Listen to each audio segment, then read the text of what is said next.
Hi everyone, welcome back to Let's Talk with Whitney Donnell. You know, the topic of conversation have been loving yourself to health, and so we're going to continue that. I have a guest on. My guest that's coming on tonight is Mr. Malu Brooks, and we're going to be talking about his story through history. And his story for him and for me and for us, especially people of our color, is our overall history.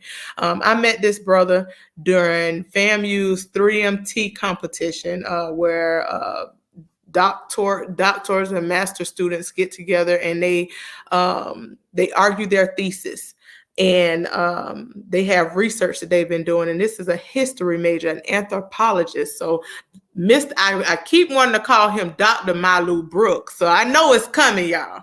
I know it's coming. Y'all help me speak that into existence, but help me welcome him to the show. Here's Dr. Malu Brooks. All right. Hey. Hey, blessings, y'all. Blessings, y'all. How's everybody doing? It is an honor to be here with you, my sister. Yes. So it's several things that I'm intrigued about concerning you. First of all, when we first met, you were doing your thesis on who made it to America First Chickens are Africans, and that was awesome.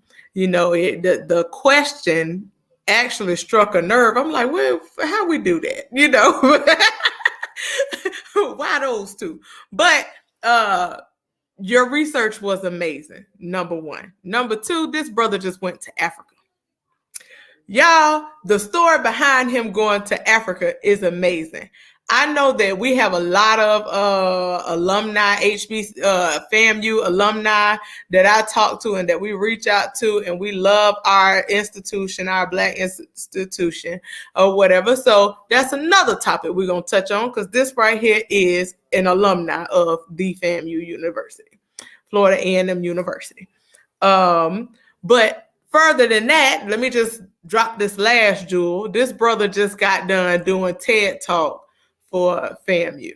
So again, I'm intrigued to know what he has to say about several different elements. So I'm gonna start off with letting y'all know that first of all, y'all just say hey. I don't even know. Just say hey, and then I'm gonna start asking some questions because I feel a little long-winded. What's up, Mr. Brooks? Man, first thing I gotta say, God is good. God is good.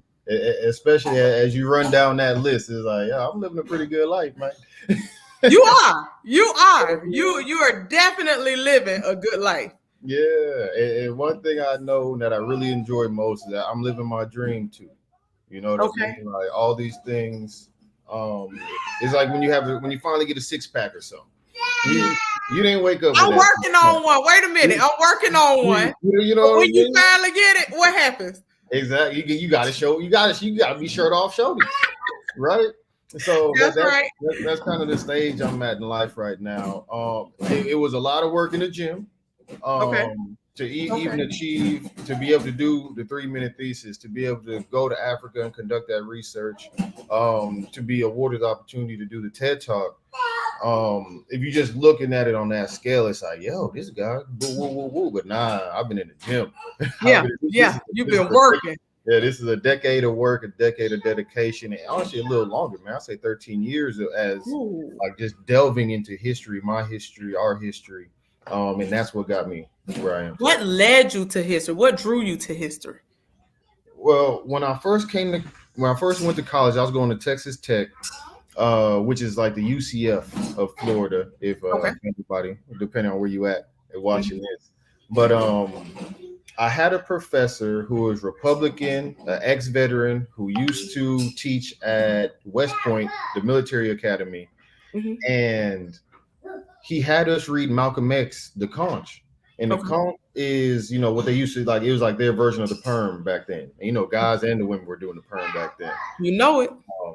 So when I read it, the article was like a segment of Malcolm's famous speech, "Who Taught You to Hate Yourself?" Okay. So, I gotta feed my babies. Yeah. And this brother's a father of two. back there, he's here blessing us with his time, but also sharing it with his baby. So y'all, Yeah, listen, we're gonna do what we do tonight. exactly. But reading Malcolm X's "Who Taught You to Hate Yourself," Mhm. um, it gave me the vocabulary that I already experienced. Like I grew up in Texas, I know what racism is, Right. but it's a level of. That was for your brother. Get one for him, please.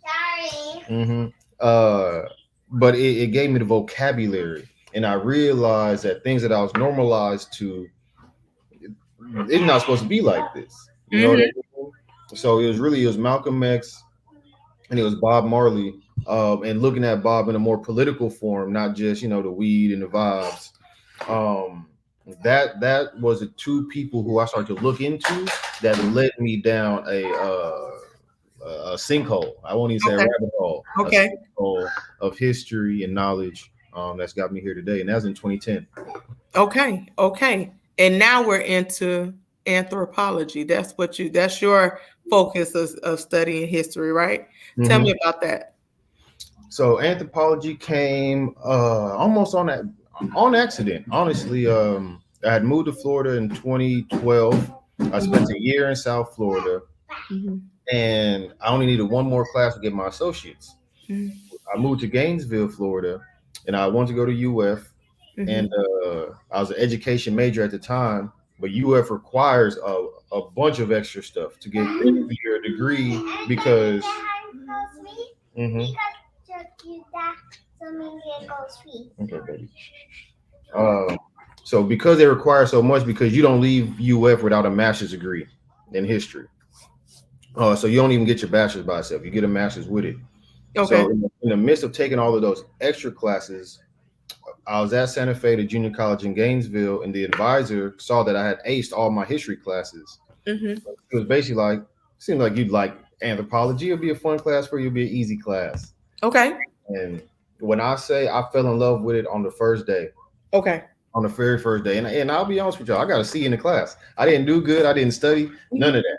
Mhm. I was in my militant stage. I was on my way out. I was about to Mhm. drop out and start organizing. Yeah. Um, but just because my grades didn't show it, I love the class. Okay. Um, I love the essence of it. I've always loved to travel. I didn't know you could have a career where you traveled. Um, Mhm.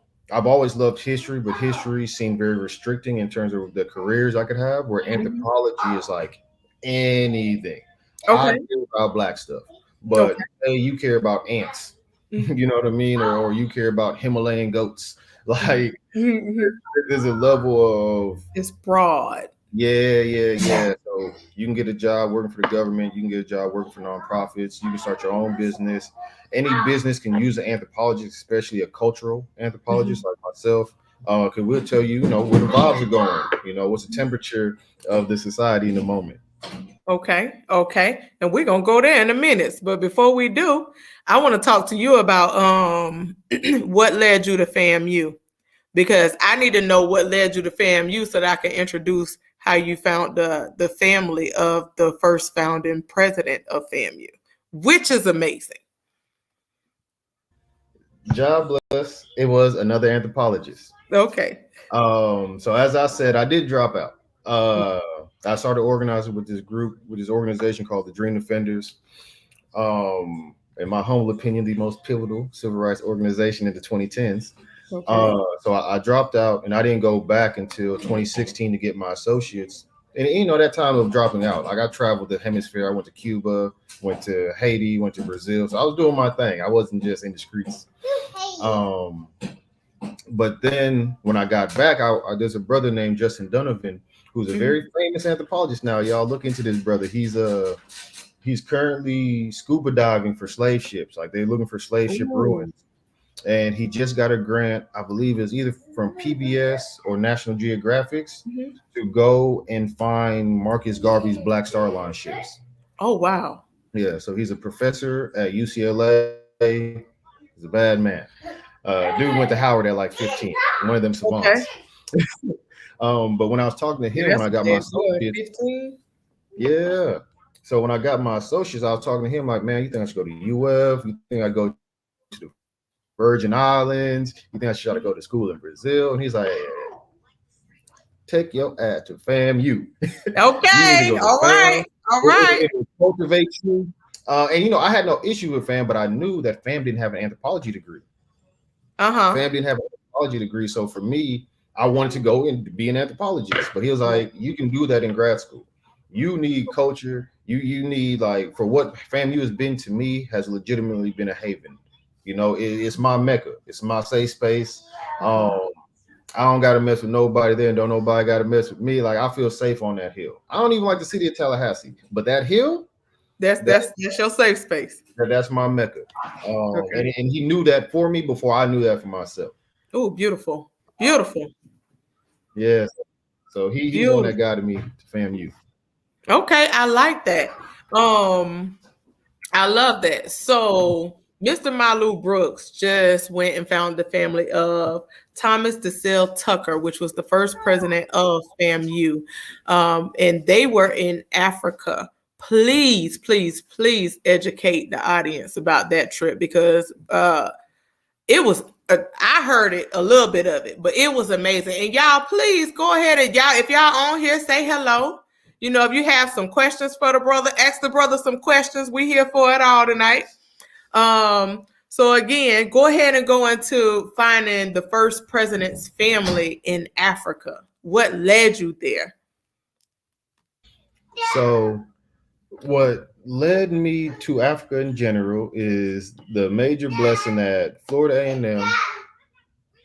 Are we still on? You still here? I'm here. Okay. I'm here. So I when just you get blew you up because this about you right now. yeah, beautiful. Give you one. And hello, cousin. So we have guests on. Y'all say hello. My cousin Alicia is here. Hey, cuz.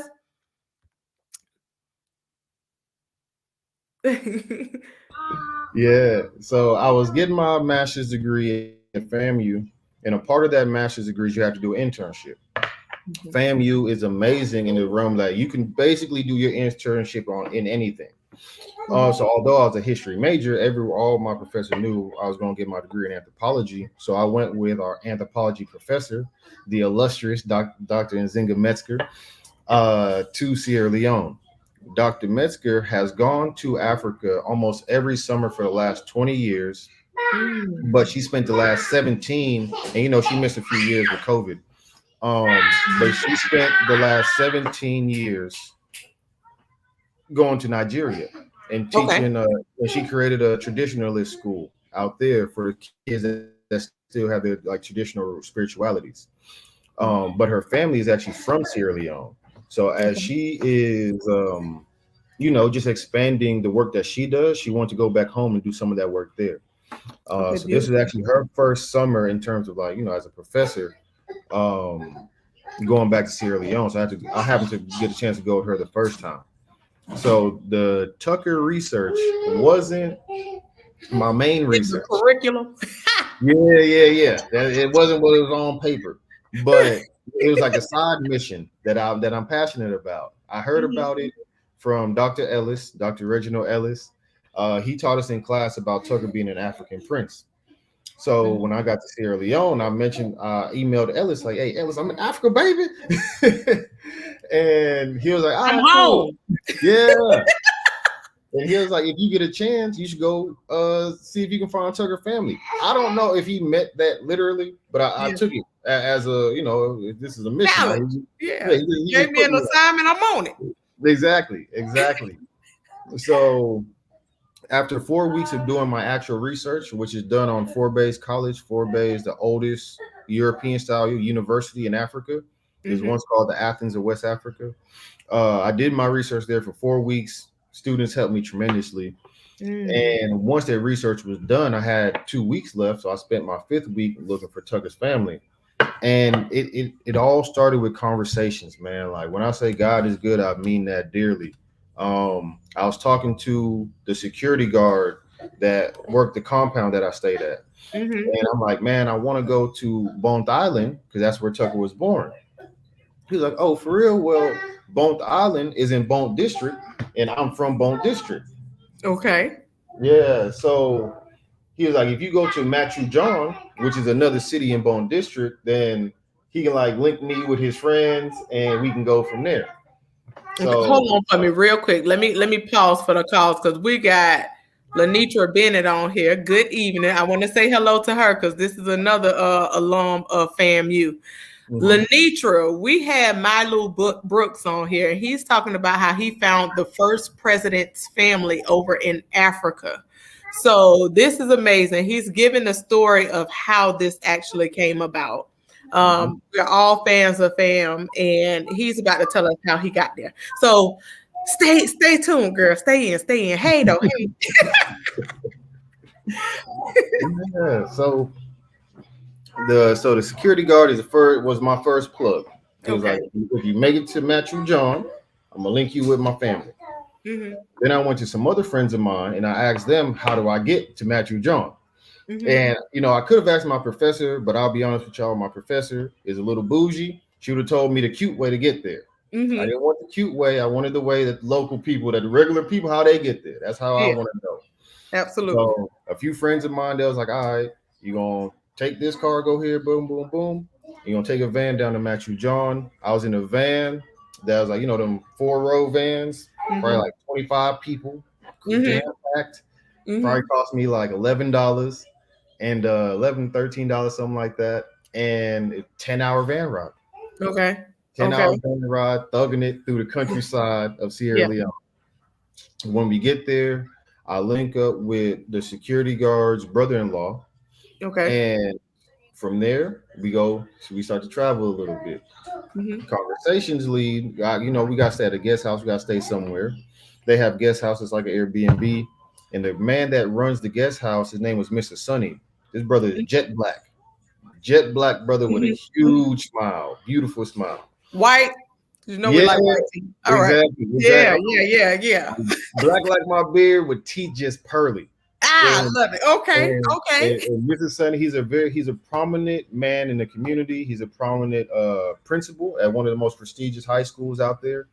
And I was talking to him about my research. I was talking to him about Tucker. And he was like, well, if you want to meet Tucker's family, you don't go to Bont Island. They're not there no more. They're in a place called Nango Babylon. Nango Babylon, where they have a chiefdom called Bap. Bap that starts with a G. Gbap. Okay. So I run to my computer. I email Ellis. I'm like, Ellis, man, should I go to Bap or should I go to Bont Island? I didn't give him a chance to reply. I knew what I was going to do. Just wanted to let him know that you was there. Yeah. I was like, you know what? I'm doing both.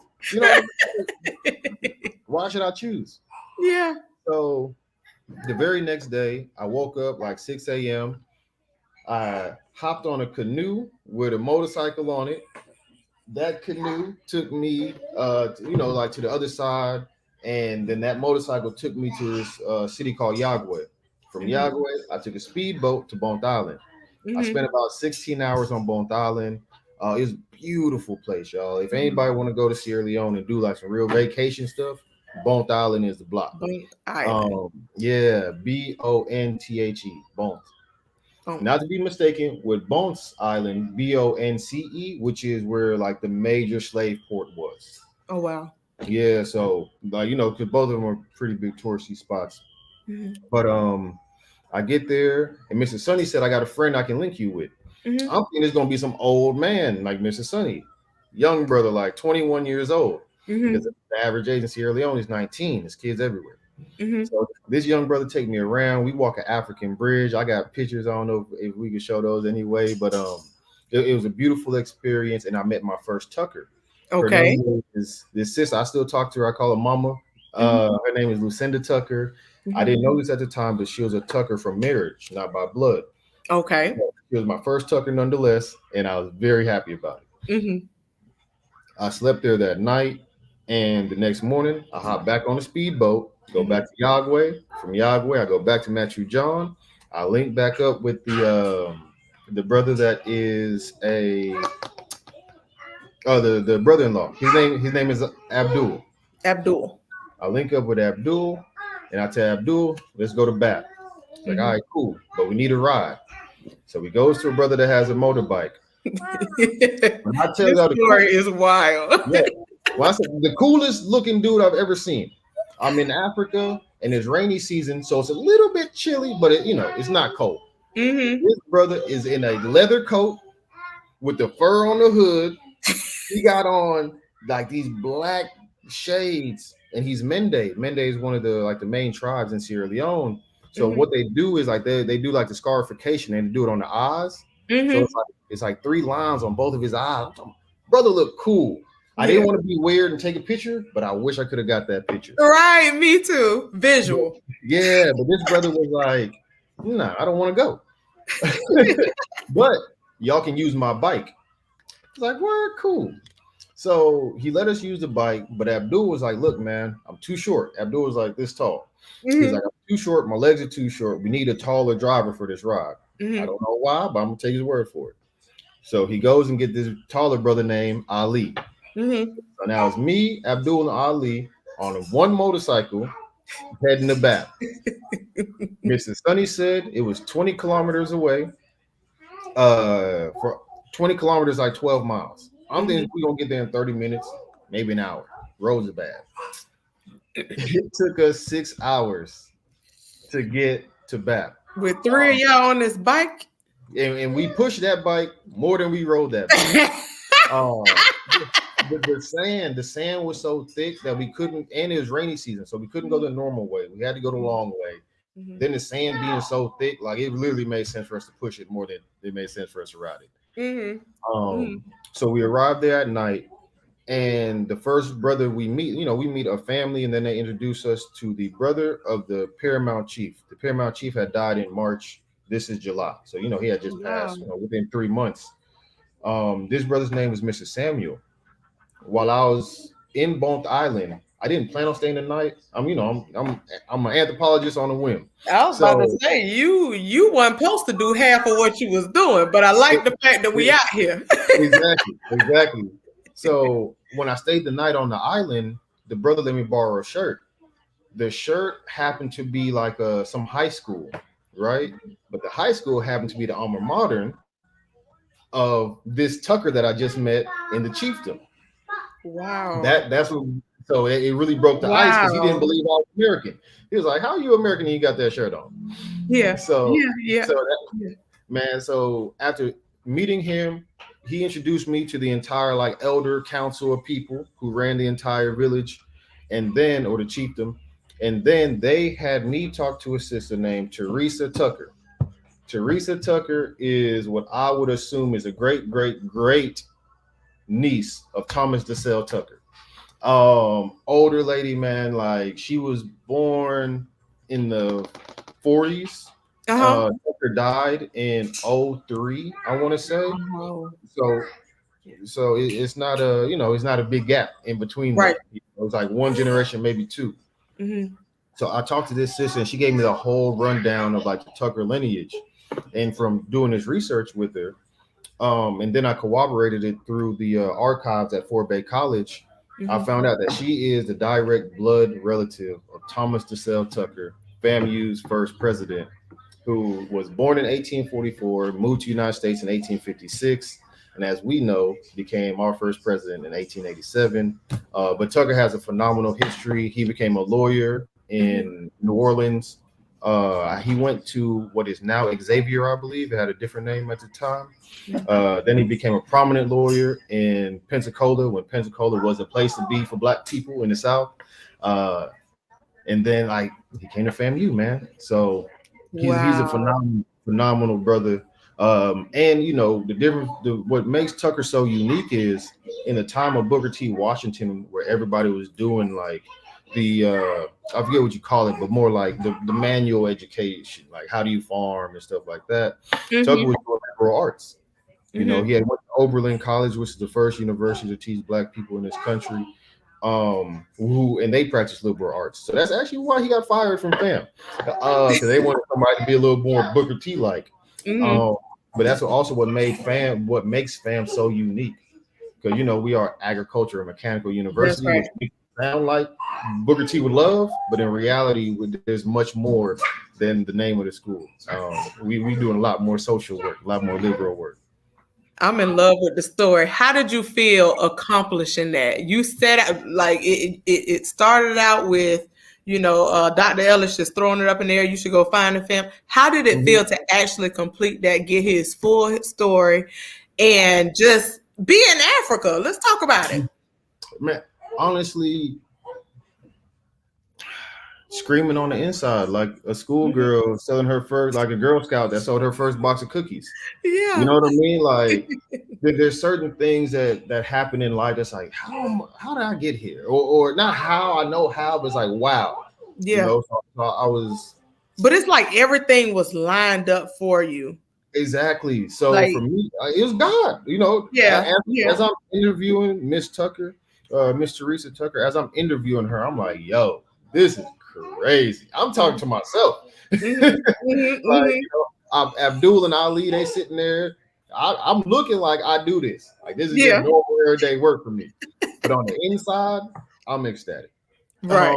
And that's kind of how Africa was, I was prepared to go to Africa and bawl like a baby. That's what I thought was going to happen. Get to the ground, touch the soil, and just weep and weep and weep. I told my professor, if I start crying, leave me on the ground. I'll find you. Right. But when I got there, I'll be honest with y'all, it felt like I was at home. I didn't feel. I'm sorry. I just wanted to acknowledge one of our listeners, Mr. Michael Court. He said God definitely ordered your steps. Block for block. Yeah, honestly, yo, step for step from getting to Bone District to even the house I stayed at, because we went to 2 other guest houses that happened to be booked already. So Mr. Sonny was our 3rd guest house. So if I wouldn't have stayed with that brother, I might not ever went to Bath. And if I only went to Bones Island, then I wouldn't have found the Tuckers I was looking for. Because the trick with the Tuckers are, I think this is important. Tucker is one of the most used surnames in Sierra Leone. Oh, so wow. Tucker, so Tucker for them is like Johnson. Right. You know what I mean? So, all Johnsons ain't related. That's right. Because I'm not with the Johnsons from Georgia. I'm from, Exactly. Right. Everything ain't connected. Right. Exactly. So I met some Tuckers. Like I said, I didn't meet a Tucker in Bone Island, but what I didn't know at the time, which I learned specifically at the archives, but from the oral history in BAP, is that somewhere in the early 90s, between 1906 and 1912, the Tuckers left Bone Island and went to Nango, Babylon, and started their chiefdom in BAP. So it's like there was no way I could have did that without everything being fully aligned and me communicating with people. Right. I didn't know this at the time. This just came out, but Sierra Leone is rated one of the best countries, like top 10 countries of like helpful citizens. Wow. So the people are super helpful, and that's legitimately what got me everything that I got while I was. And you said you felt like you were home on that soil. Yeah. Listen, please tell them this, because he shared with me the way Africans act towards water, and it totally blew me. Please share this story about traveling to Africa and having this out-of-body experience with the waterfall. And okay, go. Yeah. So I found out when I first went to Bone Island. You remember I said I crossed that canoe. I crossed the river with a canoe, and the canoe had a whole motorcycle on it. When I got back, Ali, because Ali saw me off when I left. So when I saw Ali when I came back from the island, he was like, "Oh my God, man!" Not he don't talk like this, but "Oh my God, weren't you scared?" I'm like, scared? Like, nah, why would I be scared? I was like, would you be scared? He was like, yeah. Like, very shamelessly, right? So I ain't think nothing of it. But then I go to the beach. My very last week, I go to the number 2 beach. That's the name of it. It's actually like their number 1 beach. But 2 rivers converge, and that's why they call it the number 2. The driver that I had never been to the number 2 beach in his life. He was so happy to be there, and he also refused to get in that water. It was not an option for him. It wasn't even like a thought. He was super happy to be there. He had like a black woman with weave. Don't touch my hair. Yeah, he meant that. I had the same brother take me to the waterfall. I went to the Mambo waterfall, which is amazing. You can go to my social media and you can see me at the waterfall. He took phenomenal pictures for me. He refused to get in. he wasn't doing it. Like there was like a natural fear of water. And I know I went to Brazil and I did a 6-week course in Brazil, an international course. But one thing I learned, even the Africans there, the 6-week course I did in Brazil, we was on campus almost the whole time. So we didn't get to leave much. So when we got to go to the beach, everybody was hyped except the Africans. So what one brother told me was when he's in the water, he hears the spirits call him and he'll be more likely to like swim out. Ooh. And wow. And I was like, I'll give you that. Yeah, don't get in the water. Yeah, because for me, when I'm in the water, I hear the spirits calling too, but it don't feel like that. It ain't calling me to you. Like saying, saying hello, not come. But they were at least the ones I met. I don't want to say everybody, but the ones I met were afraid of the water and they're very comfortable with saying it. Right.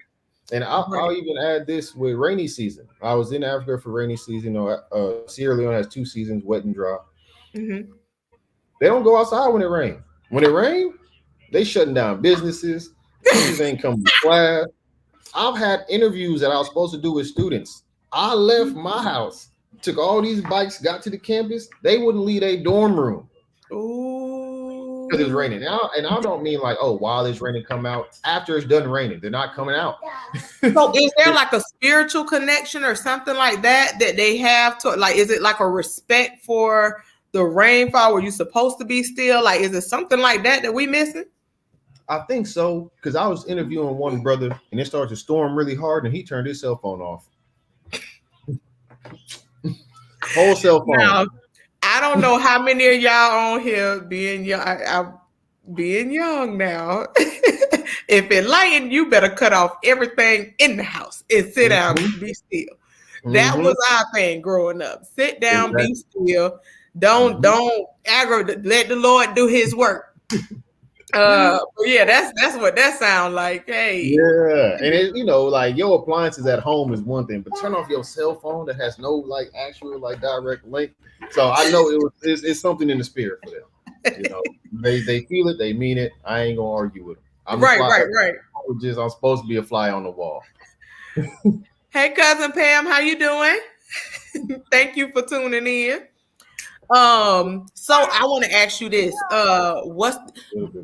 is there a real importance for us as African Americans to go to HBCUs?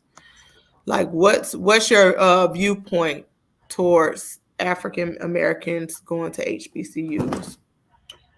Man, I think it's very important. I think it's pivotal. I also might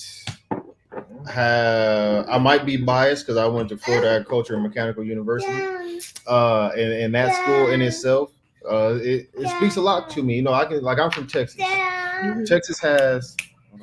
Texas has 9 HBCUs, and none of them get the love that FAMU gets. Not one of them. I grew up in Houston, Southern Dome. Prairie View is right around the corner. So I think it's imperative. I also I got mad homies that went to Southern, things like that.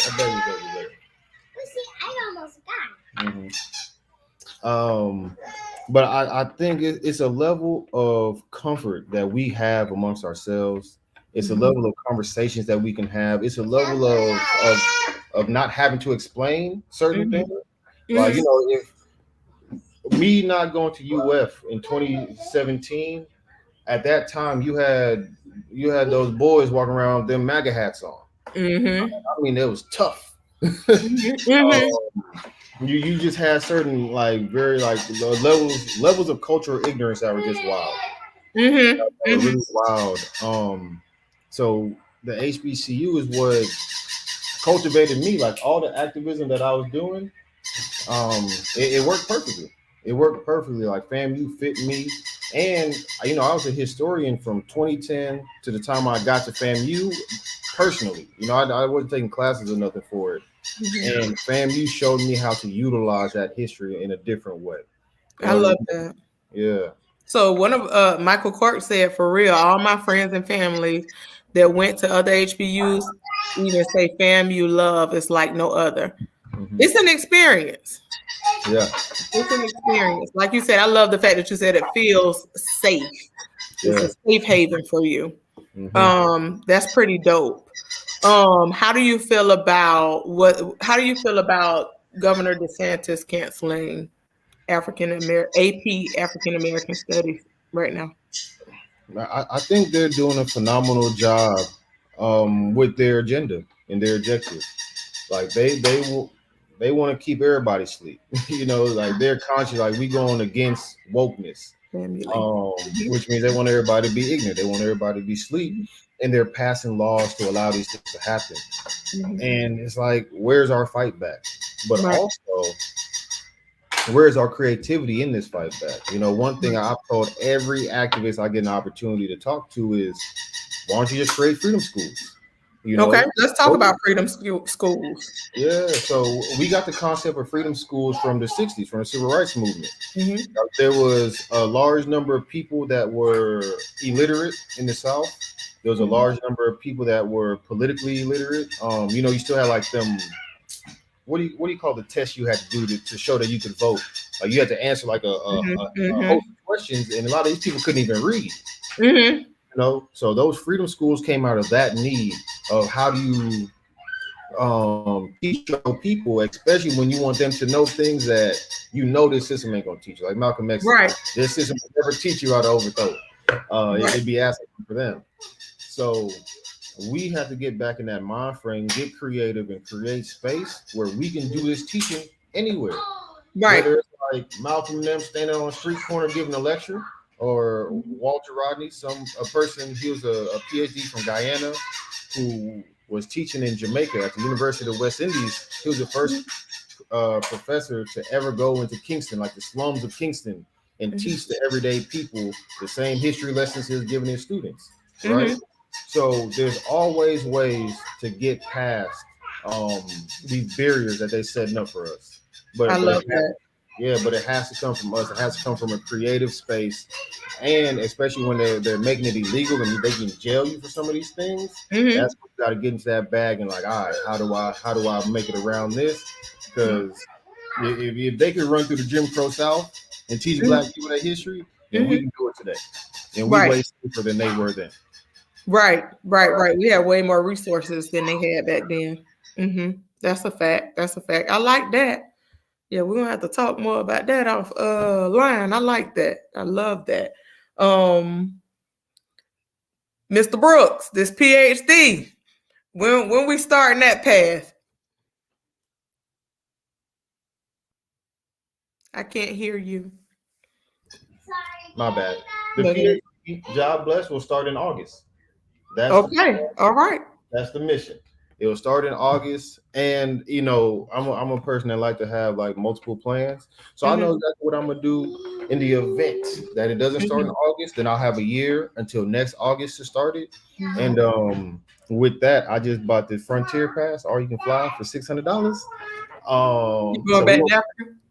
Nah, Frontier don't go to Africa, but they go Okay. to 9 countries and they go all over this country. So I utilize that time to legitimately travel the country, do more anthropological work, Mhm. um, tell our stories. Because that's the thing about history is 13% of Black history is written by Black people. Michael Clark said, "Congratulations, you'll do well in the PhD program." He most definitely will. Because I Yeah. keep calling him Dr. Brooks. He was like, Mhm. "Not yet. Let me speak it into existence." Dr. Brooks is here. Mhm. Um, the other thing that I wanted to talk about was your TED Talk research. Can you expound a little bit on your TED Talk? I know the babies are wanting your attention. So just give us a little bit of this, and I'm gonna let you go and get back to it because they want you. Yeah. They groovy though. My babies, they see the scene. They know what's going on. You got Um, it going on. You multitasking like a champ over there. yeah. I'm changing channels. Um, so But about this all you can fly. Hey man, it was a random day on Instagram, Frontier. I don't know what they had going on. Frontier Pass is gone, my brother. I'm sorry. I told everyone I could. Everybody was like, ew, Frontier. I was like, 600? All you can fly for a year? Yeah, say less. um, but so the TED Talk was amazing. I can honestly say TED themselves, you see why so many TED Talks are really, really good because TED sets it up for they set you up for success. You know, that they'll give you an entire what do you call that? Like it's a timeline of everything you need to have done by a certain point to make sure you're prepared for the time to come. TED usually give you 18 minutes. FAMU gave us 10 minutes. So in my actual TED Talk, which has not came out yet, it's still in the editing process. I don't talk at all about the Tucker research. I'll talk about other main research, which is how So you were probably the don't need to go into that right now, huh? Because they haven't come out yet. you're I right. actually violate some clause, am I? Nah, not at Because all. if so, listen, we'll just wait for TED Talk to come out. You make sure you send me the link, and I'm gonna go ahead and post it because again, all of my interactions with you, the research that you've done over the course of the last past year that I've known you has been amazing. I only knew you for a year, but you've been doing this for 13. You know, it's been awesome. I mean, even if you want to go back and give some insight on who made it to America first, your 3MT thesis, that was dope. Yeah, I'll do that one. I'll do that one. And if I'm allowed, I wouldn't mind coming back when the TED Talk comes out. Okay, absolutely. Yeah, Okay, yeah. okay. And then we can You know, focus it you on. always welcome this family right here. Yeah. Yeah. But I will talk about the 3MT who made it to South America first, chickens or us. And really, the name is all about being sensational. But the reality is, what I've learned, especially in my master's program, is there are the things you want to research in school, but then there's life works. This work around South America, the first inhabitants of it, is a life work. It's not something I'll do in school because the school wouldn't allow me to do it anyway. It's too vast. Um, but what I want to show is, and this is my personal thoughts, this is my beliefs, and I got the facts to prove it. I just need a paper to show it. Okay. But the most major out of Africa migration happened around 60,000 years ago. Those people made it to Southeast Asia, Australia, Papua New Guinea, that whole region, within 15,000 years. Okay. Those people also stayed around the southern route. So, people left Africa and went like this. But specifically, I'm focused on the people that stayed along the southern route, that stayed along the water. Right. Those are the people that stayed phenotypically black. Okay. Those are the people with afros that look just like me and you, running through some island in the South Pacific.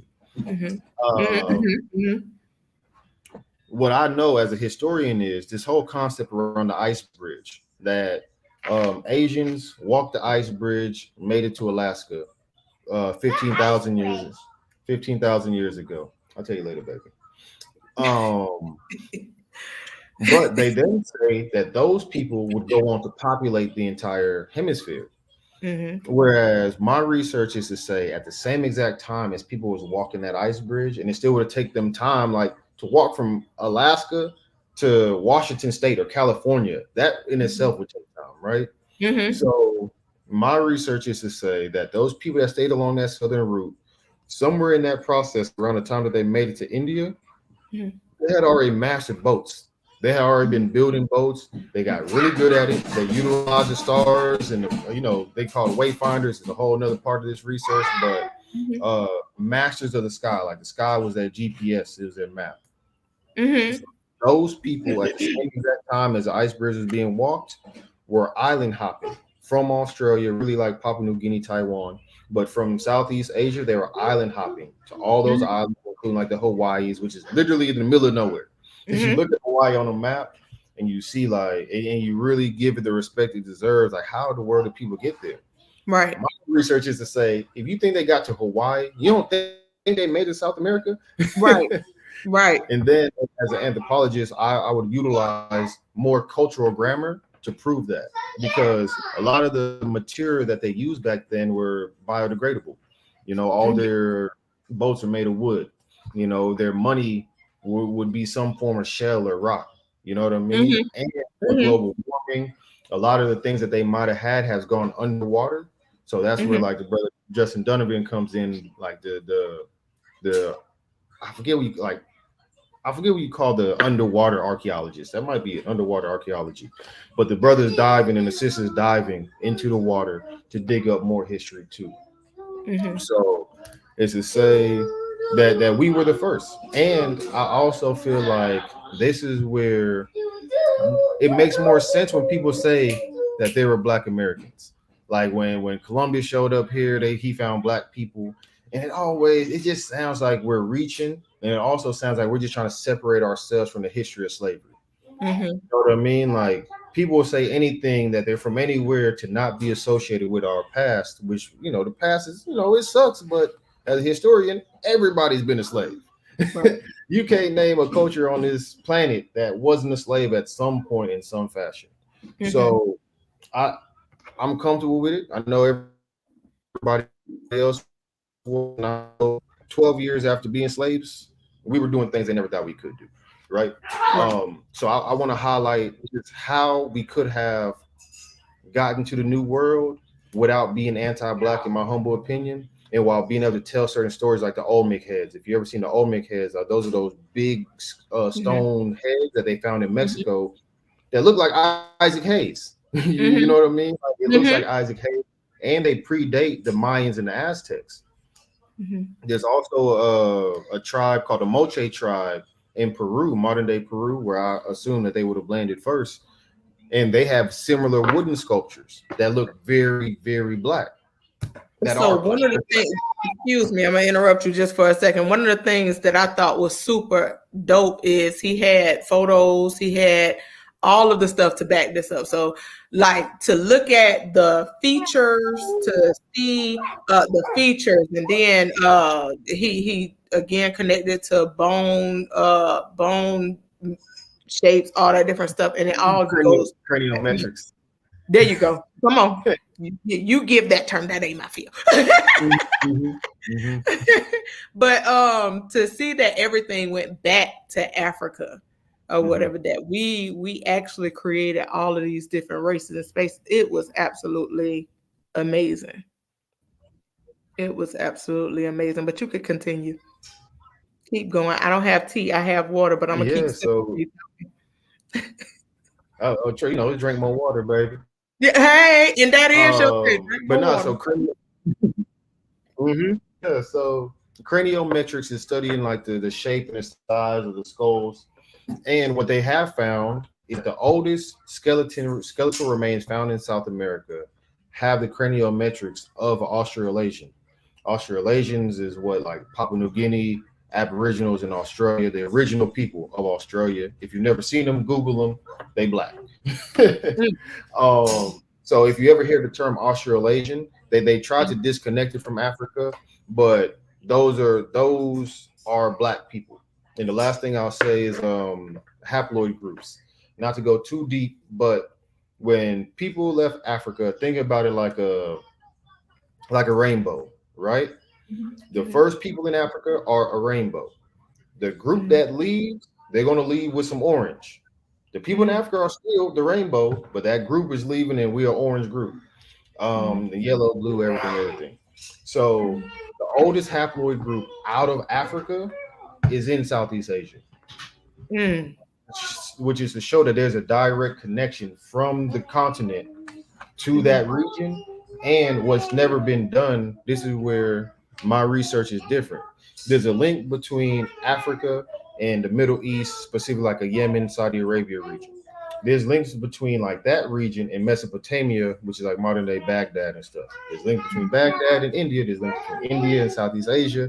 There's links between Southeast Asia and South America. But no one, through a black lens, Pan African lens, has mhm, put them all together and directly said, nah, these are us doing all of this trip. You know what I mean? So that's what I want to be able to highlight because the work's already been done. Nobody would mhm, argue with me if I broke these down the way I just did to you. But mhm, when I try to put it all together and make it black, that's where that people have an issue. And that's where the mhm. anti-blackness comes in. But truth got to win over your emotions. You know what I That's it. mean? And that's the importance of the academic realm of this work. I can be as historical as I want, but I can still sound like just some random hotel. You Right, know, right, right, speaking this, we were kings to kind of talk, right. right? Because we're Where hearing that a lot. You know, that's popular today. King, exactly, yeah. exactly. Whereas, like, you know, and nothing's wrong with that, but our story is way deeper because even Mm-hmm. like the concept of kings and queens is still very Eurocentric the way we're talking about it. Mm-hmm. Because our chiefs, they had an entire elder council that would have led them to how they go. And that elder council still had to listen to the whole community. So it's still very collective. They kings wasn't just my word is bond. Africans didn't move that way. I love that. I love that. I love that. I love truth has to win over emotions, and that's crazy because Mike Cork had just said that earlier today. So it's funny that came back up in a different way in a whole new conversation. Truth has to win over emotions. Lenitra feels the same. Let's go. I like that. So Yeah. yeah, your research is amazing. Mm-hmm. Yeah, yeah, Mike beat you to it, Lenitra. He did. But both of y'all still on it. Y'all on it and in it.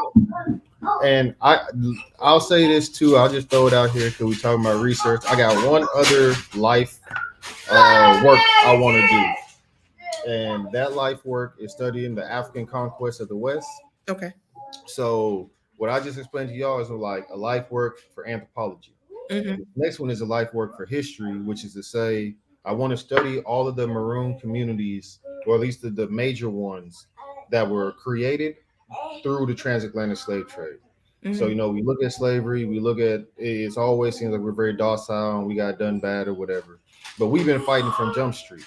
So whether that's Jasper Yanga in Mexico, who has the oldest black city in the hemisphere, or the Palenques Mm-hmm. in Colombia, which is the oldest like black maroon community, Mm-hmm. or the Quilombos in Brazil, which was the largest maroon community that had over 100,000 people that lasted for 100 years. And their leaders are who my kids are named after. Um, and then you had like underwater forts in Guyana, and you had Queen Nanny in Jamaica. And then you have Mm-hmm. like obviously we some of us know about the Haitians and the Haitian Revolution, but a lot of people don't know that over 50% of the Haitians that led that revolution were born in Africa. Wow. Yeah, and they were Dahomey. So They were who? I'm sorry, I couldn't hear you. they were Dahomey. Okay. So if you've seen the movie Woman Mm-hmm. King around the Dahomey woman warriors, Right. but also, hold on, babe. But also if you've seen Black Panther, who the Mm-hmm. women soldiers are like modeled after are also the Dahomey warriors. So like Mm-hmm. those women were captured, taken to Haiti, and like they're the ones that taught Toussaint Louverture. They're the ones that taught Dessalines and all the leaders of the revolution. So like those are the connections that we have, even in the Congo where I named my kids after, or in Brazil, all of those African rules came from the Congo. Like they Mm-hmm. lost a major battle in the Congo. They're all brought over as slaves, and it was basically like, wait till they get me off this boat. It's It's up. on. It's Yeah. up. Wait till I get off this boat. Take me out these chains. Give me one chance. And it's Right. Right. so like those are the kind of histories that we need to tell. We need to know more of. Or the Right. Garufinas in Honduras, who are have another like beautiful history. And every Latin American country has a major black. Every Latin American country has an Atlanta. Mm-hmm. They have their own Atlanta, and I want to go there, and I want to help make those connections between us and them. I love that. I love that. I really thank you for coming on tonight. And I am gonna let you go because them babies, they want your attention. It's time. Mm-hmm. It is time. But I do Yeah. thank you for coming on, y'all. I hope y'all really enjoyed this history lesson because he gave his story through history. And this brother is dope. I'm not gonna lie. Mr. Malu Brooks, then he came and he intrigued me from day one. So I'm definitely gonna have you back on once the TED Talk drops, so that we can have a conversation regarding your research concerning that. But tell me, what does Malu mean before you go? So Malu means patience. Malu It means means patience. patience. Yeah. Well, I need that. Hey, I'm a recovering Aries. It's a work in my life. Mm-hmm. But I got it from a good brother named Mazari. This is early in my organizing days. I walked into a meeting. I have a head wrap on. This is like early free form dreads, Yeah. and he was like, "Man, you look like your name is Malu Brooks." I was like, "Who's that?" And he said, it was a Kanye and Jay-Z song called "Never Let You Down." On that song is a Grammy Award-winning poet named J. Ivy. I didn't know poets won Grammys, but his brother in the poem, he's like, "Yeah, I need Malu Brooks. That doesn't mean I don't have the heart of Kuta Kinte." So he said he went looking for Malu Brooks. He couldn't find him, so he looked up their lyrics, and what it really said was, "Yeah, I need my loot by Rent Day." Oh Lord, I need my loot by rent day. Yeah. I'm asking my loot. I'm Mhm.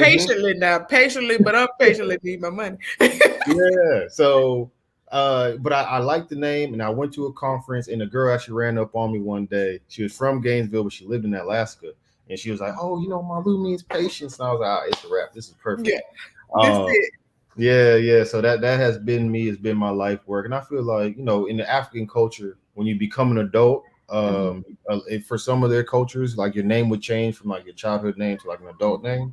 And for me, that's what Malu was. It was a transition from a boy to a man, from unconscious to conscious, from from a basic dude to a god nigga.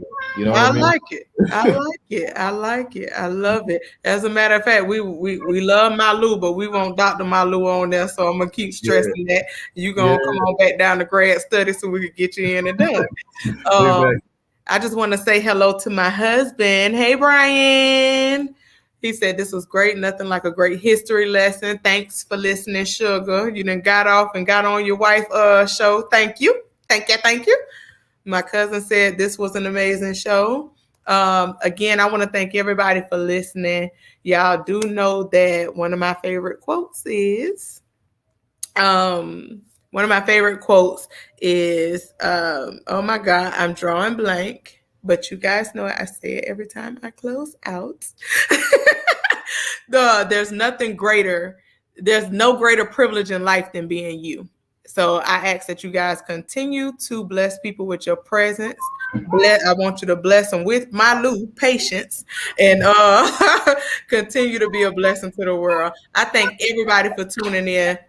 Dr. Malu, I'm going ahead and say it. Speaking in existence, I can't wait to see you again. Talk to you again on here. Y'all Blessings. have, yes, sir. Y'all have a blessed night.